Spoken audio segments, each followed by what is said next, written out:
अध्याय 9. श्री गणेशाय नमः. घरोघरी स्वामी कीर्तने, नित्य होती ब्राह्मण भोजने. स्वामी नामाची जपध्याने, अखंडित चालती. दिगंतरी गाजली ख्याती, कामना धरोनी चित्ती. बहुत लोक दर्शना येती, अक्कलकोटी नगरात. ब्राह्मण, क्षत्रिय, वैश्यादिक, क्षुद्र आणि अनामिक, पारशी, यवन, भाविक दर्शना येती धावणीय. यात्रेची गर्दी भारी, सदा आनंदमय नगरी. साधू संत ब्रह्मचारी, फकीर संन्याशी येती पै. किती वर्णावे महिमान, जेथे अवतरले परब्रह्म. ते नगरी वैकुंठधाम, प्रत्यक्ष भासू लागली. असो ऐशा नगरात शंकरराव प्रवेशत. आनंदमय झाले चित्त, समाधान वाटले. जे होते स्वामी सेवक, त्यात सुंदराबाई मुख्य. स्वामी सेवा सगळीक तिच्या हस्ते होतसे. व्याधी दूर करावी म्हणून विनंती कराल स्वामीचरणी. तरी आपणा लागोनी या द्रव्य काही देईना. बाईशी द्रव्य लोभपूर्ण, आनंदले तिचे मन. म्हणे मी इतके करीन, 2 सहस्र रुपये द्याल की. ते म्हणती बाईसे, इतके कार्य जरी करीशी, तरी 10 सहस्र रुपयाशी देईल सत्यवचनही. बाई विस्मित झाली अंतरी. ती म्हणे हे सत्य जरी, तरी उदक घेऊन या करी संकल्प आपण सोडावा. शंकरराव तैसे करीती. बाई आनंदली चित्ती. म्हणे मी प्रार्थुनिया स्वामी प्रती, कार्य आपले करीन.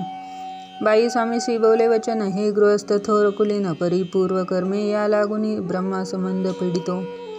तरी आता कृपा करुनी, मुक्त करावे व्याधीपासूनी. ऐसे ऐकता वरदानी, समर्थ तेथून उठले.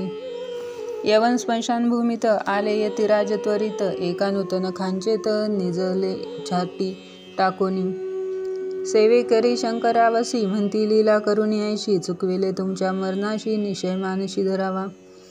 शंकरावे तयादिनी, खाना दिदला फकीरांसी. आणि सैखनूर दर्ग्यासी, एक कफनी चढविली. मग काही दिवस लोटत, स्वामी राजा आज्ञापित. बारीक वाटुनी निंबपत्र 10 मिरे त्यात घालावी. ते घ्यावे हो औषध, तेने जाईल ब्रह्मासंबंध. झाल्या स्वामी राजवैद्य, व्याधी पळे आपणची. प्रकृतीचे आराम पडला, राव गेले स्वनगराला. काही माणस लोटता तयाला, ब्रह्मासंबंधे सोडविले. मग पुन्हा आनंदेशी दर्शन आले अक्कलकोटाशी. घेऊन स्वामी दर्शनाशी आनंदित झाले. म्हणती व्याधी गेल्यावर रुपये देईल 10 सहस्र. ऐसा केला निर्धार, त्याचे काय करावे. महाराज आज्ञापिती. गावाबाहेर आहे मारुती, तेथे जुने गच्ची निश्चिती मठ तुम्ही बांधावा. ऐशा एकांत स्थानी राहणार नाही कोणी. ऐसी विनंती स्वामीचरणी, कारभारी करिता ती. सर्वानुमते तेथेची मठ बांधिला जुने गच्ची. कीर्ती शंकररावाची अजरामर राहिली. इति श्री स्वामी चरित्र सारामृत नाना प्राकृत कथा संमत सदा परिसोद्भाविक भक्त नवमोध्याय गोढा. श्री स्वामी राजार्पणमस्तु. शुभं भवतु. श्रीरस्तु. श्री स्वामी समर्थ.